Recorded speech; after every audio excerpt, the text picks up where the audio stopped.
In this chapter you will learn about the most important features of technology objects in the TIA portal. Counting, measuring, controlling and moving are all things you have to do in your plant. In the past, mapping out these tasks required a lot of effort. Now in the TIA portal, these standard tasks are completed using technology objects.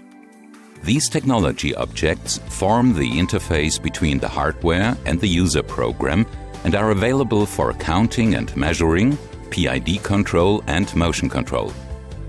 The technology objects are controlled in the user program via the corresponding commands, for example, the standardized PLC open blocks. The TIA portal guides you through configuring, commissioning and programming. For instance, the motion control technology object can control and position an actuator. The PID control technology object regulates physical characteristics such as oven temperature, keeping these at a specified value. The counting and measuring technology object manages the hardware for rapid counter inputs, for example for incremental encoders.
As you have seen,